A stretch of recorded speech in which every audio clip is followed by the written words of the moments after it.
Olá, bem-vindo a esta aula do curso O que é uma igreja saudável. Esta, de fato, é a primeira aula deste módulo, deste curso, porque o vídeo anterior tratou de introduzir o tema. Neste vídeo nós vamos começar a mergulhar no assunto. Portanto, a primeira aula, e diz respeito ao primeiro capítulo do livro O que é uma igreja saudável.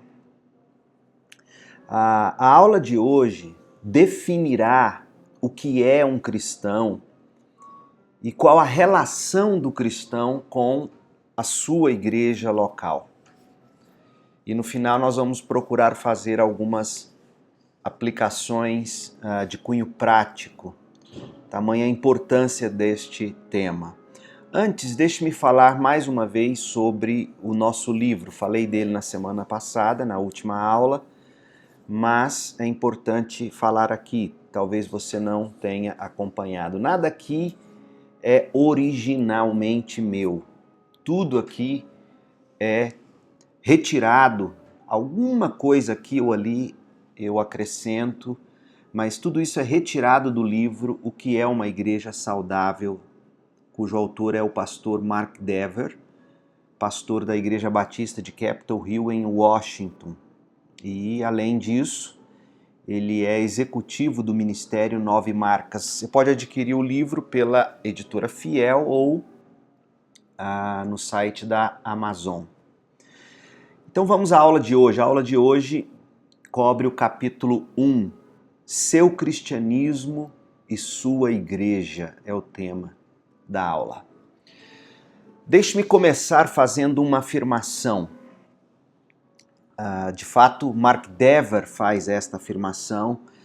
Geralmente ele, quando vai pregar em universidade, falando para estudantes, ele gosta de abrir a palestra dizendo algo mais ou menos assim: se você confessa ser um cristão e não é membro da igreja que frequenta com regularidade, preocupa-me o fato de que você pode estar indo para o inferno.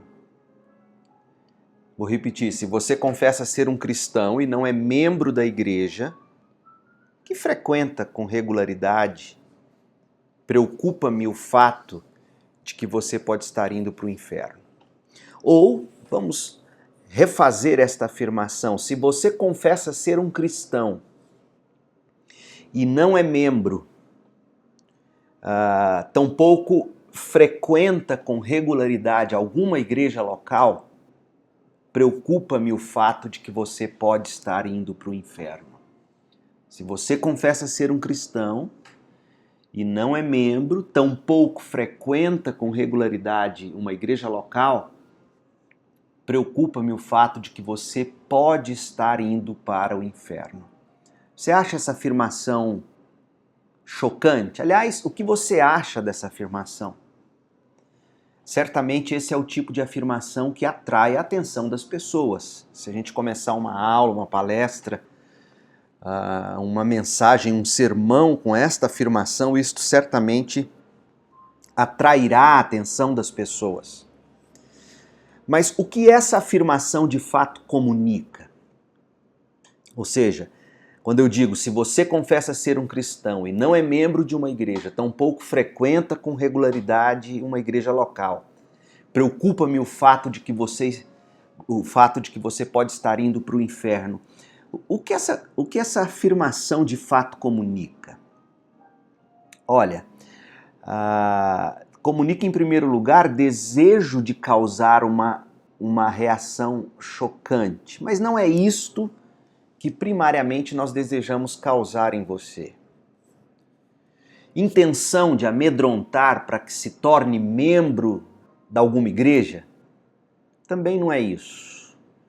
O desejo não é causar reação chocante, o desejo não é amedrontar para que a pessoa corra e se torne membro de uma igreja.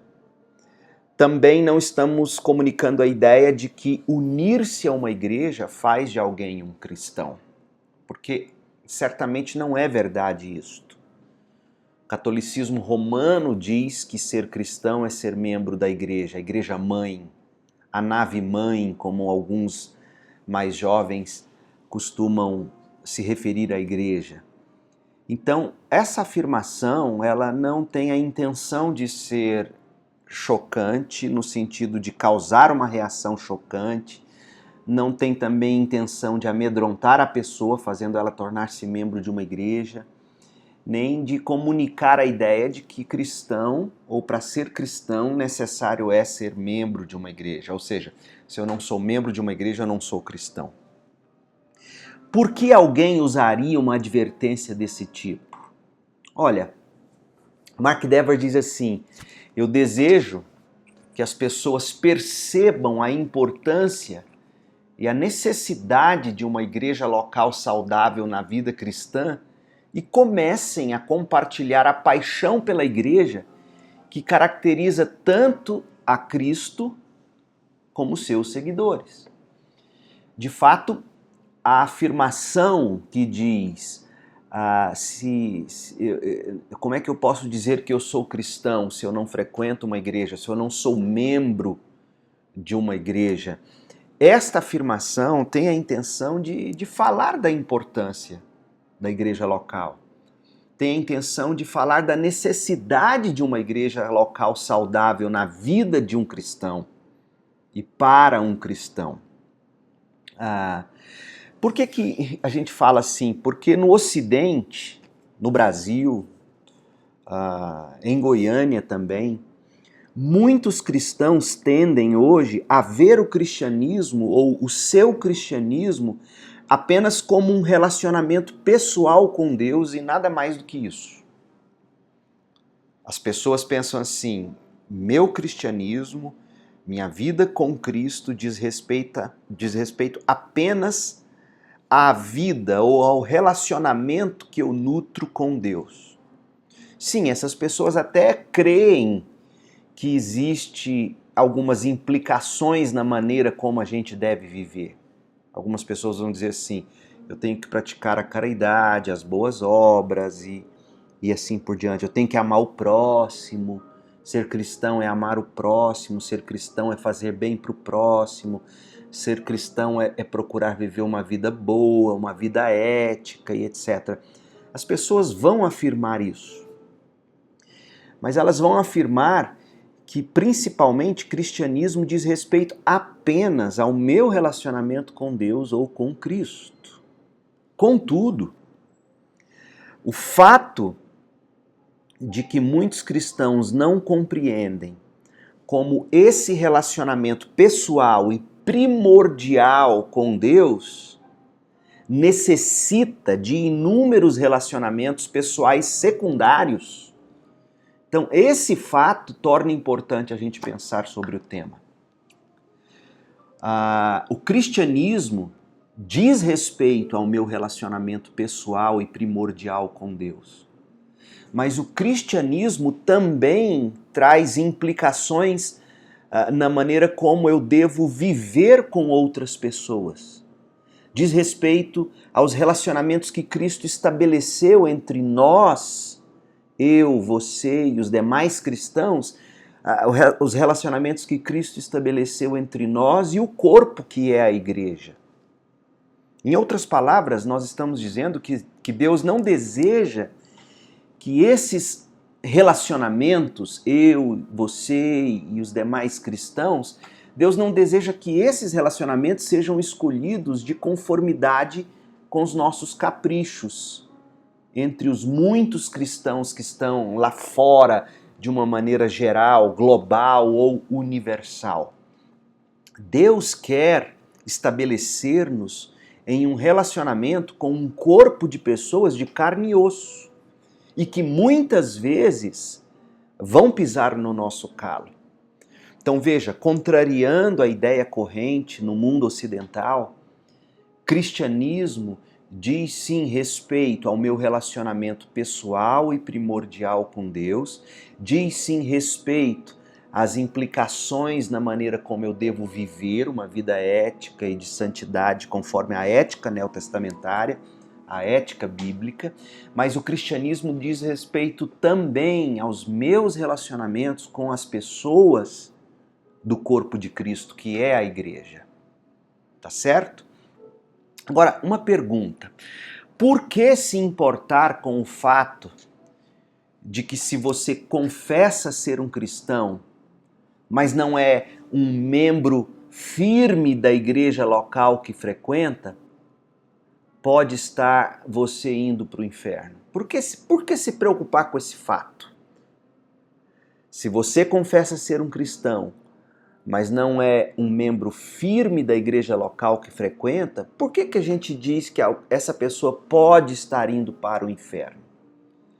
Então, a gente precisa agora definir o que é um cristão. E você vai descobrir nesta aula, no decorrer desta aula, que ser um cristão diz respeito diretamente ao meu relacionamento com o corpo de Cristo, que é a igreja. Em outras palavras, nós estamos dizendo que uma pessoa que se diz cristã, mas que não ama os cristãos o bastante para conviver com eles em relacionamentos concretos, reais, de carne e osso, essa pessoa pode de fato ter se convencido da filosofia cristã, mas não ter nascido de novo. E nós vamos explicar por que é assim. Ou seja, muita gente se diz crente, se diz cristã, mas não consegue de fato amar as pessoas de forma concreta, na prática. Essas pessoas que se dizem cristãs e não estão na igreja local, elas amam os outros de forma genérica, ou elas amam as pessoas à distância. Elas vão lá, fazem algum gesto de caridade, mas não convivem. Não precisam exercitar diária e diretamente o perdão.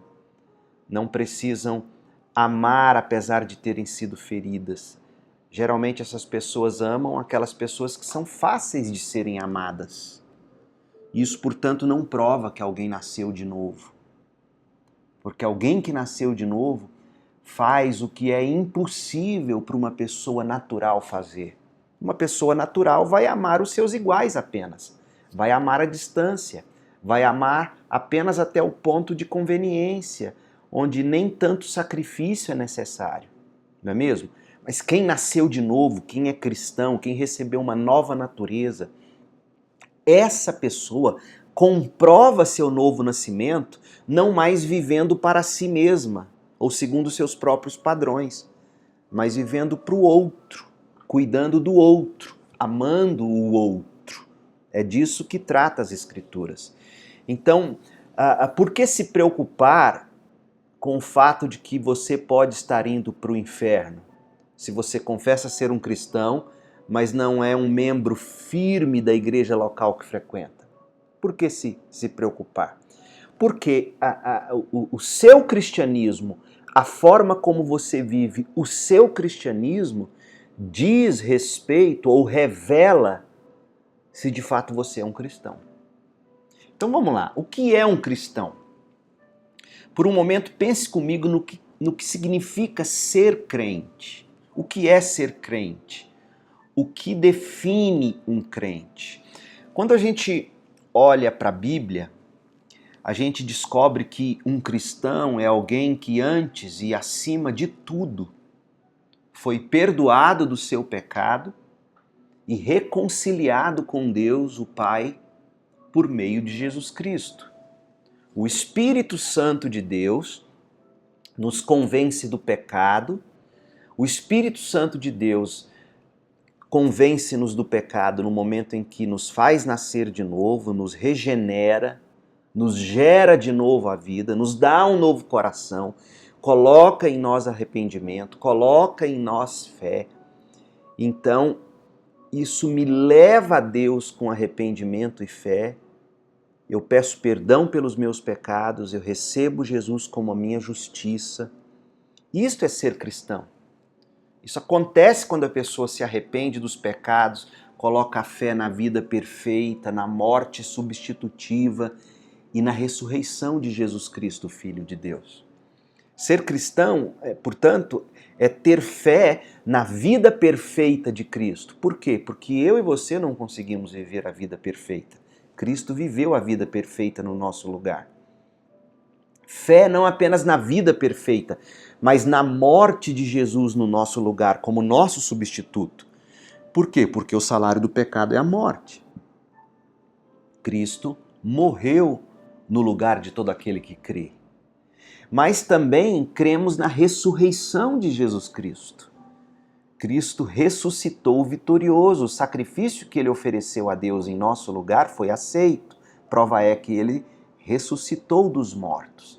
Então, cristão é alguém que antes e acima de tudo foi perdoado do seu pecado, foi reconciliado com Deus o Pai por meio de Jesus Cristo, e isso acontece pela obra do Espírito Santo, quando a pessoa se arrepende de seus pecados e coloca sua fé na vida perfeita, na morte substitutiva e na ressurreição de Jesus Cristo, Filho de Deus. Há um texto lindo em 1 de Pedro, capítulo 3, lá no verso 18. Pois Cristo também sofreu por nossos pecados, de uma vez por todas, embora nunca tenha pecado. Morreu pelos pecadores a fim de conduzi-los a Deus. Conduzir-nos a Deus, reconciliar-nos com Deus. Cristo sofreu morte física, mas foi ressuscitado pelo Espírito Santo. Então isso é ser cristão. Cristão é alguém que se reconciliou com Deus. Cristão é alguém que esgotou a si próprio, deixou de buscar em si próprio a sua justiça. Deixou de buscar em si mesmo um padrão de vida. Porque hoje as pessoas dizem geralmente como, é aquilo que me dá vontade, é aquilo que eu sinto, é aquilo que eu acho, não é? Então o cristão é alguém que esgotou a si próprio, seus recursos naturais. Esgotou também todos os seus recursos morais. Ele não depende mais de si mesmo, ele não vive mais para si mesmo, ele não vive mais de seus recursos éticos e morais. Cristão é alguém que reconheceu que ele desafiou a lei de Deus, ele quebrou a lei de Deus. Havia dedicado sua vida à adoração e ao amor às coisas e não a Deus. Adoração e amor a pessoas acima de Deus. Então, o cristão é alguém que reconheceu que coisas como profissão, família, aquilo que o dinheiro pode comprar, coisas como a opinião das pessoas, coisas como a honra da família ou que recebe da família, a honra que recebe da comunidade, o favor dos falsos deuses e de outras religiões, os espíritos deste mundo, ou mesmo as coisas boas que uma pessoa pode fazer. Um cristão reconhece que ele quebrou a lei de Deus quando ele se dedicou à adoração de todas essas coisas. Gente, basta a gente olhar ao redor e ver o quanto as pessoas idolatram profissão, carreira, dinheiro, família, filhos, respeito da família, respeito da comunidade, como as pessoas tendem a colocar todas estas coisas acima do próprio Deus. Então o cristão reconheceu que todas estas coisas, fama, dinheiro, família, filhos, falsos deuses, espíritos, todas essas coisas acabaram tomando o lugar de Deus, tornando-se o nosso ídolo.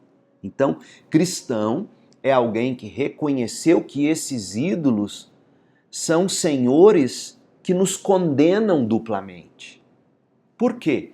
Porque os nossos apetites nunca são satisfeitos nesta vida. Nunca serão satisfeitos por estes ídolos. Família nunca vai preencher nossos apetites, por mais que família seja ideia de Deus. Carreira, filhos, nada nesta vida vai conseguir nos satisfazer. E outra coisa, estes ídolos, além de não conseguirem nos satisfazer, provocam a ira de Deus na vida por vir. Provocam morte e julgamento eternos, dos quais o cristão experimenta um pouco nas infelicidades desse mundo. Então, o cristão reconhece que esses ídolos são pecaminosos, reconhece que esses ídolos nos condenam, primeiro porque eles não nos satisfazem e segundo porque eles nos levam à condenação eterna. Então, em primeiro lugar, ser cristão é reconhecer essas coisas, é reconhecer que nós nos afastamos de Deus, que o pecado nos separou de Deus, mas Cristo é quem nos reconcilia com Deus. Ele é a nossa justiça, Ele é a nossa satisfação, Ele é o nosso prazer, Ele é a nossa alegria.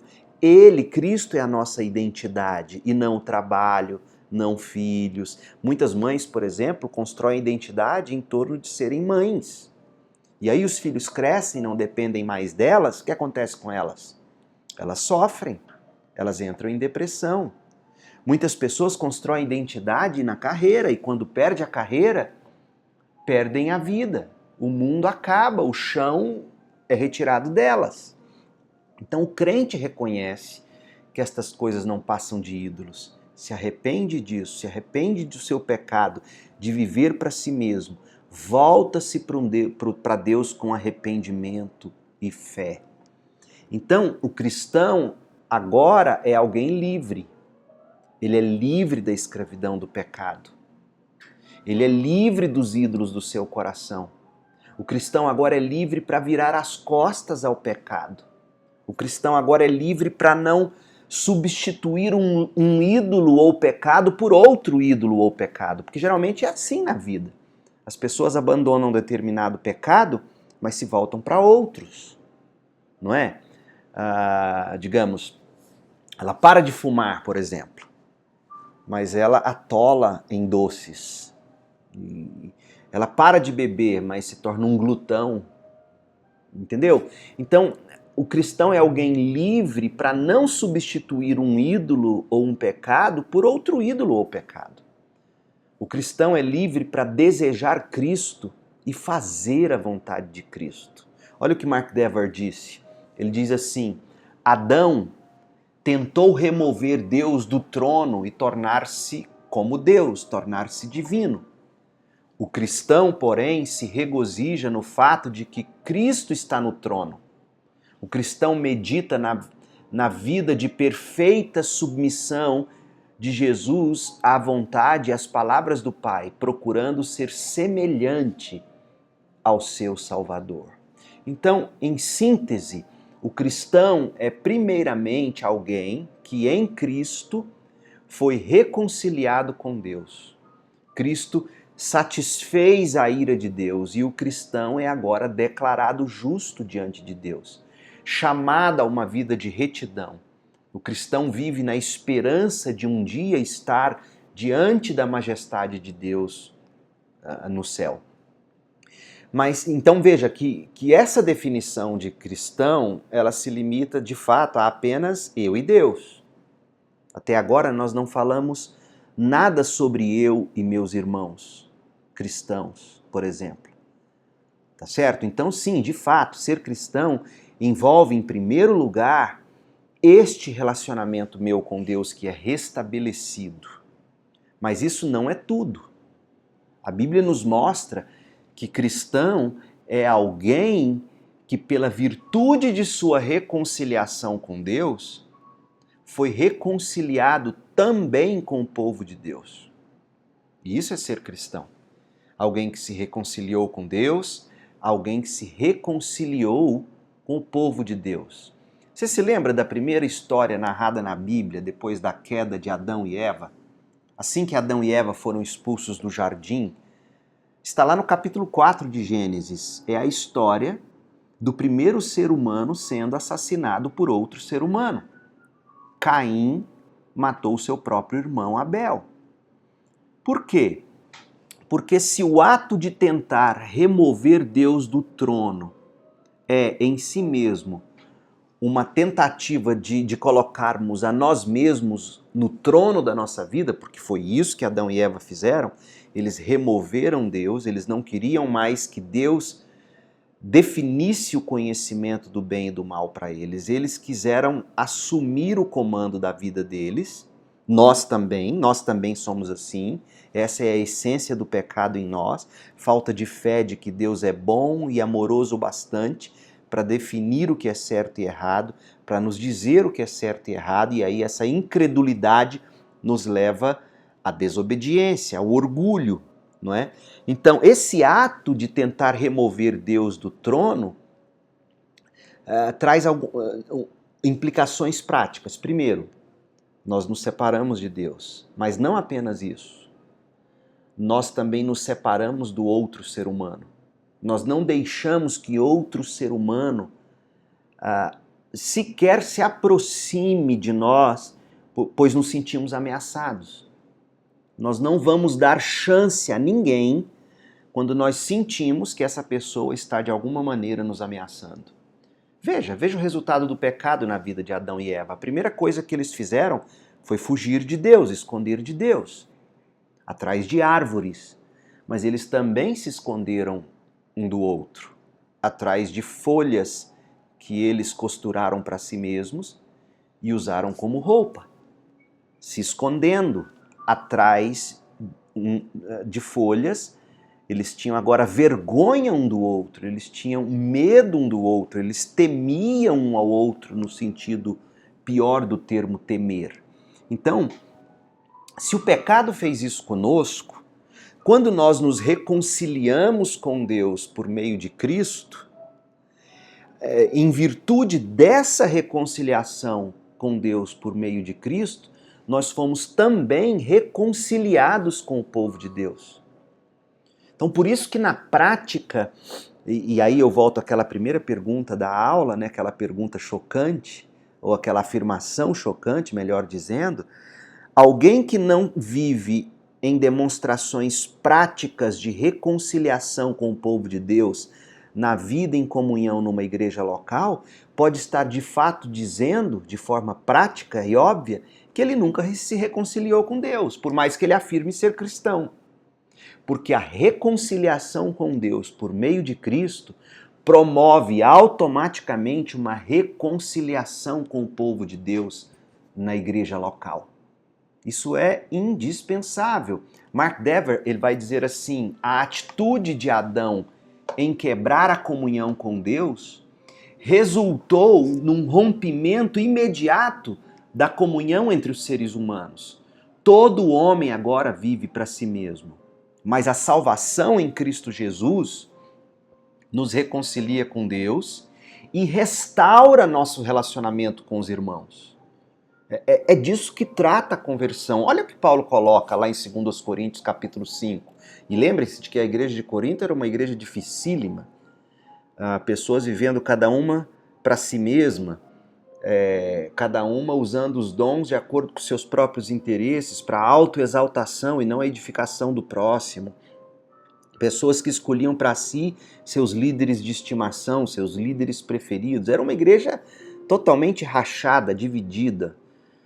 Paulo chega ao ponto de ter que tratar aquele povo como descrentes. Por isso que ele vai dizer na primeira carta aos Coríntios, no capítulo 3, olha, eu tratei vocês como carnais.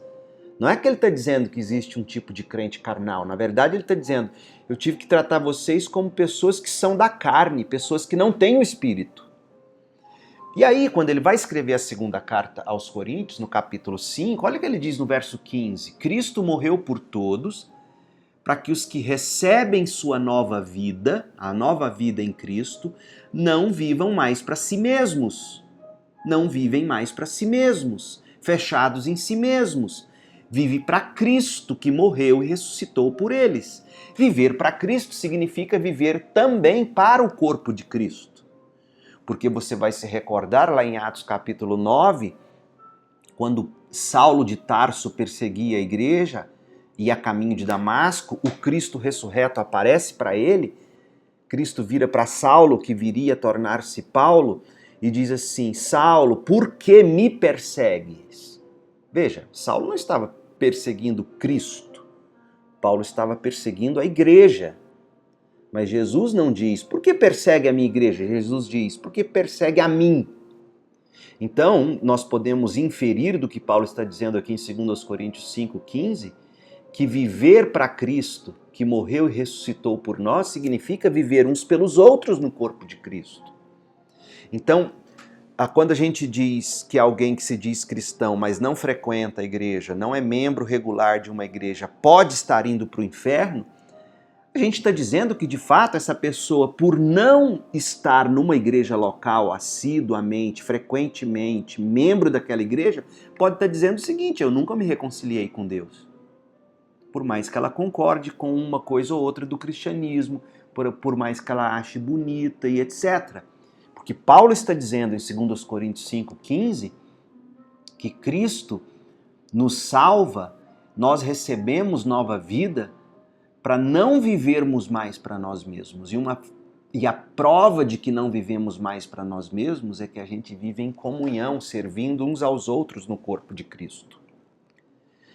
Adiante, aqui no mesmo capítulo de 2 Coríntios, no capítulo 5, lá no verso 17, Paulo diz: logo, todo aquele que está em Cristo se tornou nova criação, a velha vida acabou e uma nova vida teve início.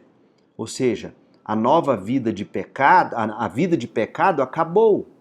Agora é uma nova vida sem pecado, livre do pecado. Nova vida em reconciliação com Deus, em reconciliação com o próximo. Gente, na vida cristã, amar a Deus e amar ao próximo andam juntos, são inseparáveis. Jesus disse isso, ele resumiu os mandamentos em Mateus 22 da seguinte maneira: Mateus 22, 36, fariseus perguntaram para ele: mestre, qual é o mandamento mais importante da lei de Moisés? Jesus respondeu: ame o Senhor seu Deus de todo o seu coração, de toda a sua alma e de toda a sua mente. Este é o primeiro e o maior mandamento. O segundo é igualmente importante. Ou seja, ame o seu próximo como a si mesmo. Como é que eu vou amar meu próximo se eu não convivo com ele? Como é que eu amo o próximo à distância? Ou seja, como é que eu amo alguém apenas até o ponto em que tal pessoa não me incomoda, não me fere? Não tem jeito. Mas muita gente acha que é assim. E aí se dizem cristãs, até se tornam membros de igreja, mas não frequentam, não são assíduas, não convivem. É impossível dizer que eu amo a Deus se eu não amo o próximo na convivência com o próximo.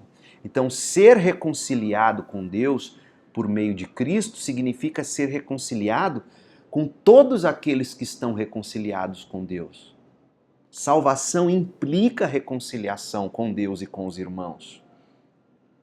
Na segunda metade da carta aos Efésios, Paulo apresentou o que a grande salvação em Jesus significa nos relacionamentos entre judeus e gentios, mas também o que significa, por extensão, entre todos os que estão em Cristo. Olha só o que ele diz, Efésios 2, de 14 a 16. Paulo escreve assim: porque Cristo é a nossa paz. Cristo uniu judeus e gentios em um só povo, ao derrubar o muro de inimizade que nos separava. Cristo acabou com o sistema da lei, com seus mandamentos e ordenanças, promovendo a paz ao criar para si, desses dois grupos, uma nova humanidade. Assim, Cristo os reconciliou com Deus em um só corpo por meio de sua morte na cruz, eliminando a inimizade, promovendo a paz, eliminando a inimizade que havia entre judeus e gentios. Gente, Paulo está dizendo, quando ele fala de paz aqui, porque Cristo é a nossa paz, Efésios 2,14, Cristo é a nossa paz com Deus, Cristo é a paz que vem reinar no nosso coração, já que estamos reconciliados com Deus, e ninguém consegue ter paz de coração se tal pessoa ainda nutre algum tipo de inimizade com alguém. Então Paulo está dizendo que Cristo me reconciliou com Deus, isso trouxe paz também ao meu coração, eu tenho paz com Deus, eu tenho paz no coração, mas eu tenho paz uns com os outros. Eu sou reconciliado com os outros. Então, ser cristão significa, sim, ter um muro de divisão que separava, destruído, derrubado, e agora eu tenho acesso ao outro, e o outro tem acesso a mim. Isso é ser cristão. E Paulo continua. Olha o que ele vai dizer agora lá em Efésios ainda, no capítulo 2, a partir do verso 19. Portanto, vocês já não são estrangeiros, forasteiros, não são mais estranhos, são concidadãos do povo santo, concidadãos, cidadãos de uma mesma polis, de uma mesma cidade, né? Não são inimigos, inimigos vivem separados. Membros de uma mesma cidade devem viver em paz. E só existe polícia na cidade, por exemplo, para garantir que haverá paz. Ninguém vai abusar de ninguém, ninguém vai roubar de ninguém. Então Paulo está dizendo, olha, vocês não são estranhos, vocês não são forasteiros, vocês são concidadãos do povo santo. E mais, membros da família de Deus. Juntos somos sua casa, a casa de Deus, edificados sobre os alicerces dos apóstolos e dos profetas. E a pedra angular é o próprio Cristo Jesus. Em Cristo somos firmemente unidos uns aos outros, constituindo um templo santo para o Senhor. Por meio de Cristo, vocês também estão sendo edificados como parte desta habitação, onde Deus vive por seu Espírito. Então, de novo, estar reconciliado com Deus também significa estar reconciliado com o povo de Deus, com a igreja. Por exemplo, se você é um órfão, você não adota os pais adotam você. E ao adotar você, os pais inserem você na família. Isto significa que você automaticamente terá comunhão com todos os membros da família. Com o pai, com a mãe, com irmãos. Então, ao ser adotado, você recebe um sobrenome. Eu tenho Samuel Peixoto, meu filho natural. Tenho a Isabela Peixoto, minha filha natural. E digamos que eu adote uma terceira criança. Tal criança receberá meu nome, Peixoto. Será reconhecida pelo meu sobrenome e passará a viver com todos os membros da minha casa. Em comunhão comigo, com a Cris, com o Samuel, com a Isabela. Então, esta é a essência de ser adotado, é ser trazido para dentro da casa, para dentro da família, receber o nome da família e viver em comunhão com a família. Então, de que maneira alguém pode se dizer cristã se ela não vive em família local? Percebe? Gente, temos vivido um tempo onde um cristianismo sem igreja que é algo desgraçado, literalmente falando. Não tem como nós dizermos que somos adotados por Deus em Cristo e que temos irmãos, mas não vivemos em família, não vivemos em igreja na sua expressão local. Não é? Todos nós recebemos o nome de Cristo. Olha o que Paulo diz quando nós fomos adotados, Efésios 1:5. Deus Pai nos predestinou para si mesmo, para nos adotar como filhos por meio de Jesus Cristo, conforme o bom propósito de sua vontade. Então, quando Deus nos adota em Jesus Cristo, nós recebemos o nome de Cristo. E o nosso sobrenome, portanto, passa a ser cristãos. Esse cristão adotado, que agora carrega o sobrenome cristão, ele também é chamado para a comunhão. 1 Coríntios 1:9. Deus é fiel e ele os convidou a ter comunhão com seu Filho Jesus Cristo, nosso Senhor. Mas não apenas com o Filho Jesus Cristo. 1 de João 1:7 diz assim: se vivemos na luz como Deus está na luz, temos comunhão uns com os outros. Temos comunhão com o corpo e o sangue de Jesus, seu Filho, nos purifica de todo pecado. Então, veja, não dá para dizer que você é cristão se você não faz parte da família, se você não convive com a família. Olha o que Paulo escreveu aos Coríntios, 1 Coríntios 12:21. Não podem os olhos dizer à mão, não precisamos de ti. Veja, os olhos, não tem como os olhos dizer, mão, eu não preciso de você. Nem ainda a cabeça dizer aos pés, não preciso de vocês. É impossível. É impossível respondermos a pergunta, o que é um cristão, sem entrarmos numa conversa sobre a igreja. A igreja é a família. A igreja é o local onde convivem os filhos que foram adotados. Alguém que não vive em família está dizendo o seguinte, eu não quero ser parte desse povo. Então, é impossível definir o que é um cristão sem falarmos sobre a igreja, pelo menos de acordo com a Bíblia. E não somente isso, se não acabarmos falando sobre a igreja, é difícil nos mantermos fiéis a qualquer uma das metáforas que o Novo Testamento usa para falar da igreja. Por exemplo, o Novo Testamento diz que a igreja é uma família, uma comunhão. A igreja é um corpo, é uma noiva que tem um noivo, é um povo, é um templo, é uma senhora, como diz as epístolas de João. É uma senhora que tem filhos. O Novo Testamento nunca retrata o cristão como alguém que existe fora da comunhão da igreja por muito tempo. A igreja não é realmente um lugar, a igreja é um povo, o povo de Deus em Cristo. Então, o cristão se une a uma igreja local porque isso é a expressão daquilo em que Cristo o tornou. Cristo tornou você um membro do corpo. Cristo tornou a mim, Leandro, um membro do corpo. Então, é impossível dizer-me cristão ou definir-me cristão se eu não estou plugado no corpo. Estar unido a Cristo implica estar unido a todos os cristãos. Agora, veja bem, existem duas maneiras de se falar igreja no Novo Testamento.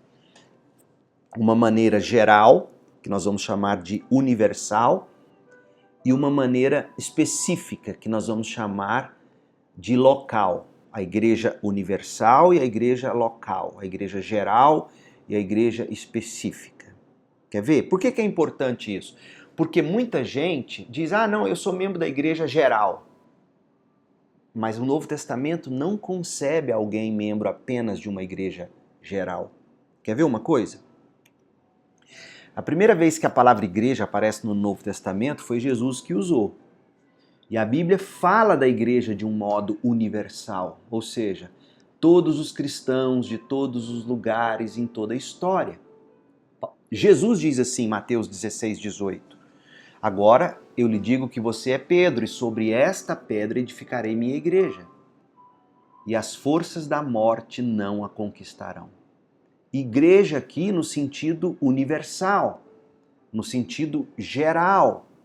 Mas a exceção dessa referência em Mateus 16, 18 e de alguns outros versículos em Efésios, lá em Efésios 1, 22 a 23, Efésios 3, 10, Efésios 3, 21, Efésios 5, 23 a 29, Efésios 5, 32, com exceção a essas referências que estão falando da igreja como um todo, da igreja geral, da igreja universal, quando o Novo Testamento vai falar de um crente, o Novo Testamento faz referência a este crente numa determinada igreja local. É impressionante isso. Sim, existe a igreja geral, a igreja de todos os cristãos, de todos os lugares. Então, nesse sentido, eu, batista, sou membro da mesma igreja do presbiteriano, digamos assim, do assembleiano, digamos assim, desta igreja universal. Mas eu convivo e me relaciono a partir da minha igreja local, porque esta é a lição que ensina o Novo Testamento. Por exemplo, a Bíblia fala de um modo local. As pessoas que se reúnem em um lugar específico para ouvir a palavra sendo pregada, para praticar o batismo, para celebrar a ceia do Senhor, para praticar a disciplina eclesiástica, conforme diz em 1 Coríntios 5. Então, o que é uma igreja local? Uma igreja local é um grupo específico que se reúne para ouvir a palavra ser pregada, para observar as ordenanças de Jesus, batismo, ceia, para prestar contas uns aos outros e quando não acontece o que deve acontecer, há disciplina. Então isso é uma igreja local. E na sua maioria o Novo Testamento apresenta referências à igreja local, como por exemplo Paulo dizendo a igreja de Deus que está em Corinto. Paulo não diz a igreja universal no sentido que ele está dizendo, não, essa igreja lá na cidade de Corinto, havia uma igreja lá. Paulo também vai falar da igrejas da região da Galácia. Por que ele não fala a igreja da Galácia?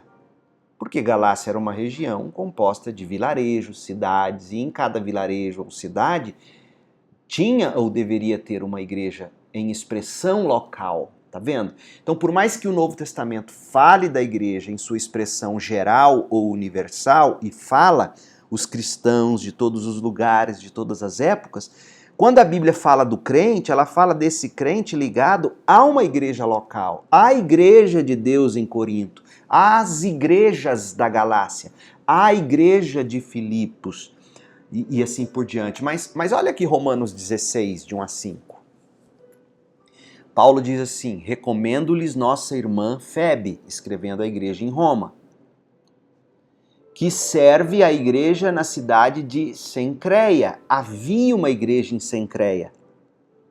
Febe era de Cencreia. Febe estava levando a carta aos romanos para a igreja lá em Roma. E aí Paulo ainda diz em Romanos 16, verso 3, ele diz, saúdem Priscila e Áquila, meus colaboradores. E aí Paulo especifica no verso 4, Priscila e Áquila, certa vez, arriscaram a vida por mim. Sou grato a eles e também são gratos todas as igrejas dos gentios. Ou seja, cada igreja local que conheceu Priscila e Áquila e sabiam da história de Priscila e Áquila, cada igreja local dava graças a Deus junto com Paulo pela vida de Priscila e Áquila. E aí Paulo diz assim no verso 5, Romanos 16, 5, saúdem a igreja que se reúne na casa deles, de Priscila e Áquila. Então veja que, à exceção de algumas referências à igreja universal, conforme está lá em Mateus 16, 18 e grande parte de Efésios, em sua maioria o Novo Testamento apresenta referência à igreja local. Por que isso é importante? Por que a gente tem que falar sobre isso? Por uma razão simples. O relacionamento entre nossa membresia na igreja universal, na igreja geral, e nossa membresia na igreja local é um pouco semelhante ao relacionamento entre a justiça que Deus nos dá mediante a fé e a prática da justiça. Ou seja, quando pela fé nós nos tornamos cristãos, Deus nos declara justos, mas Deus também nos chama a praticar a justiça. Então, uma pessoa que continua a viver de forma injusta, pecaminosa, não tem como dizer que ela é justificada. E esse princípio também se aplica à igreja. Uma pessoa que diz ser cristã, pertencente ao corpo de Cristo, à igreja geral de Deus em todos os tempos, mas essa pessoa não vive uma vida na expressão local de uma igreja, é perigoso dizer que essa pessoa é cristã. Da mesma forma que é difícil dizer que alguém foi justificado por Cristo, porque a gente vê essa pessoa vivendo uma vida... Aliás, deixa eu explicar melhor, tá confuso. Vamos lá. Uma pessoa justa pratica a justiça. Um cristão, membro de uma igreja, da igreja de Cristo, vive na igreja local. Vive em sua expressão local de igreja. Então, da mesma maneira que não dá para dizer que fulano é justo, já que ele vive uma vida de injustiça, não tem como dizer que fulano é da igreja se ele não vive na igreja local. Percebe? Esse é o padrão que geralmente o Novo Testamento adota. E aí, Mark Dever vai dizer assim, se você não tem qualquer interesse em se comprometer verdadeiramente com um grupo de cristãos que ensinam a Bíblia e crê no Evangelho, você deve perguntar a si mesmo se de fato você pertence ao corpo de Cristo. Por quê? Porque a prática da justiça depende da minha comunhão com outros irmãos. Eu preciso do discipulado, eu preciso da comunhão discipuladora, eu preciso do fortalecimento, do encorajamento, da exortação do meu irmão. Olha, Hebreus vai dizer isso de forma muito clara, gente. Lá em Hebreus 10, de 23 a 27, o autor de Hebreus, nós já vimos esse texto no vídeo anterior, o autor de Hebreus, ele diz que a gente tem que se apegar com firmeza e a doutrina, a esperança, mas ele vai dizer também em Hebreus 10, 24, que a gente tem que pensar em formas práticas de motivar uns aos outros, para que nós não percamos o amor e a prática das boas obras. Veja, meu amor pelo próximo, minha prática de boas obras, que as pessoas tanto defendem, eu sou cristã, por quê? Eu tenho amor, eu pratico boas obras, sim, mas o autor de Hebreus está dizendo que se você não tiver o estímulo de cristãos na igreja local, você com o tempo perde esse amor e para de praticar essas boas obras. Tá vendo como a gente depende e precisa da comunhão da igreja local para a gente se manter no amor e nas boas obras? E por isso o autor vai dizer que a gente não pode deixar de congregar, a gente não pode deixar de se reunir como igreja. A gente precisa uns dos outros para se encorajar. Do contrário, a gente se arrebenta, a gente perde o amor, a gente para de praticar as boas obras. Então, não é que o crente perde a salvação, é que a salvação ela se completa na vida comunitária, na vida em comunhão, eu exortando o outro exortando a mim, e ambos estimulando um ao outro ao amor e às boas obras. A gente precisa disso. Então, em resumo, é impossível respondermos a pergunta o que é um cristão sem entrarmos numa conversa sobre a igreja. O cristão foi inserido na igreja. O cristão precisa da igreja para continuar na prática do amor e das boas obras. Mark Dever diz assim: não seja complacente com uma ideia vaga de que você possui a justiça de Cristo, se não está seguindo uma vida de retidão. De modo semelhante, por favor, não se deixe enganar por um conceito vago sobre a Igreja Universal de Cristo, se você não está buscando esse tipo de vida reta em uma igreja local. Então, gente, exceto em raras circunstâncias, um verdadeiro crente edifica sua vida na vida de outros por meio ou dedica sua vida ou edifica sua vida na vida de outros por meio da comunhão de uma igreja local. O crente sabe que ainda não atingiu o ponto de perfeição. Isso só no céu, em glória. E o crente sabe que por ele ser pecador, ele necessita da instrução de outros irmãos, necessita do corpo de Cristo. A igreja unida, reunida e vivendo em comunhão espelha o Evangelho, torna o Evangelho visível. Quando a gente se reúne para adorar a Deus, a gente exercita o amor, a gente pratica as boas obras, a gente demonstra amor na vida real, a gente pode cuidar uns dos outros, a gente perdoa, a gente é perdoado. E quando o mundo assiste a gente vivendo nessa comunhão da igreja local, o mundo olha e vê em nós os efeitos do Evangelho. Ou seja, o Evangelho me reconciliou com Deus. E como eu sei que me reconciliou com Deus? Porque eu estou reconciliado com meu irmão. A prova de que eu me reconciliei com Deus é que eu estou reconciliado com meu irmão, eu vivo em reconciliação com meu irmão.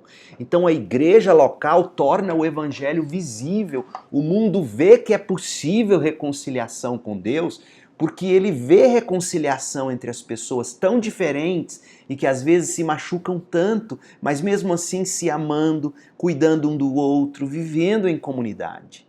Essa é a importância da igreja. Não dá para ser crente à distância. A gente precisa levar isso muito a sério. Você e eu, diz Mark Dever, não podemos demonstrar amor, alegria, paz, paciência ou bondade, vivendo isoladamente. A gente demonstra as virtudes do fruto do Espírito quando as pessoas com as quais nos comprometemos dão boas razões para nós não as amá-las, para que não as amemos, e apesar disso nós as amamos. É isso que Paulo está dizendo. Você entende? É exatamente ali, no meio de um grupo de pecadores que se comprometem a amar uns aos outros, que o Evangelho é demonstrado. A igreja dá uma apresentação visual do Evangelho, quando perdoamos uns aos outros, como Cristo nos perdoou, quando nos comprometemos uns com os outros, como Cristo se comprometeu conosco, quando entregamos nossas vidas uns pelos outros, como Cristo entregou sua vida por nós. Então, junto podemos demonstrar o Evangelho de um modo que não podemos fazer sozinhos. Nossos dons é para edificação na igreja local. Nossos pecados e diferenças não nos separam mais. Somos unidos pela graça e isso revela o Evangelho ao mundo. Como nós precisamos disso. Tá certo? Então, deixe-me concluir com pelo menos 2 ou 3 aplicações práticas. Primeira, por que se importar com a saúde da igreja? Porque ser um verdadeiro cristão significa preocupar-se com a vida e a saúde do corpo de Cristo, a igreja. Ser um verdadeiro cristão significa preocupar-se com o que a igreja é e o que a igreja deveria ser, porque você, cristão, pertence a essa igreja.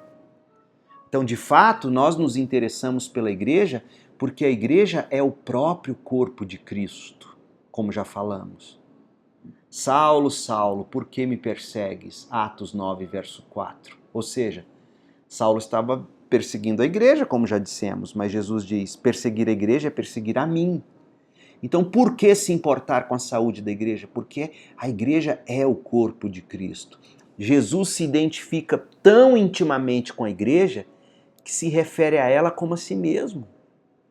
E fica então a pergunta, você se identifica com aqueles com os quais o Salvador se identifica?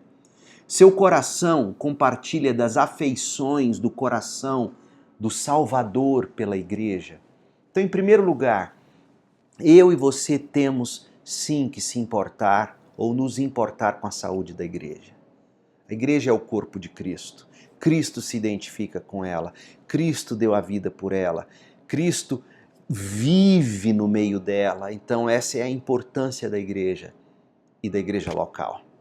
Outra coisa, o que é um cristão? Um cristão é alguém que pela virtude de sua reconciliação com Deus, foi reconciliado com o povo de Deus.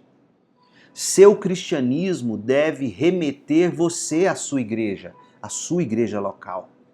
Relacionar-se em amor com os irmãos, produzindo o fruto do Espírito. Amor, alegria, paz, paciência, amabilidade, bondade, fidelidade, mansidão, domínio próprio. Viver na comunhão, viver isso é dar demonstrações práticas do Evangelho. O Evangelho produz amor. O Evangelho produz alegria, o Evangelho produz paz, o Evangelho produz paciência, o Evangelho produz perdão, o Evangelho produz o cristão. E o cristão vive o Evangelho nas relações com outros cristãos na igreja local e o mundo assim pode assistir o Evangelho na prática.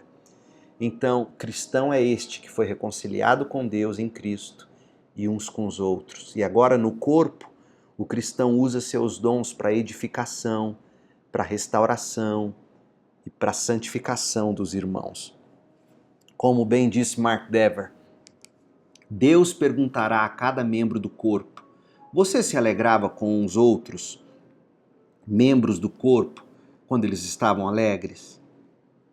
Deus vai perguntar, você chorou com os que choravam? Você tratou os fracos como membros indispensáveis e com honra especial aqueles que muitos achavam menos dignos de honra? Você prestou honra dobrada àqueles que o lideravam e o ensinavam? Veja, cristão, você está preparado para o dia em que Deus o chamará a prestar contas da maneira como você amou e serviu a família da igreja, incluindo seus líderes? Você sabe que Deus afirma, você sabe o que é que Deus afirma a respeito da igreja dele? Eu espero que após esta aula você tenha se conscientizado de que nós fomos reconciliados com Deus e com os irmãos através da vida e da obra de Cristo. Nós fomos inseridos no corpo de Cristo para servir e para socorrer uns aos outros na igreja local.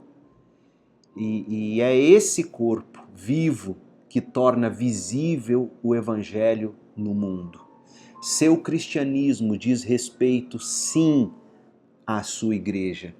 E eu espero que você entenda isso. Ser cristão é ser reconciliado com Deus e com o corpo de Cristo, vivendo na comunhão da igreja, edificando um ao outro, perdoando um ao outro, cuidando um do outro, exortando um ao outro, amando um ao outro, exemplificando para o mundo o que é ser evangélico, o que é ser salvo pelo Evangelho e o que é viver o Evangelho.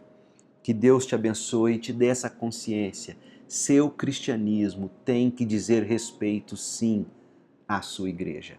Deus te abençoe com paz e até a próxima aula do curso O que é uma Igreja Saudável, quando nós vamos estudar o que é uma igreja e o que não é uma igreja. Deus te abençoe com paz.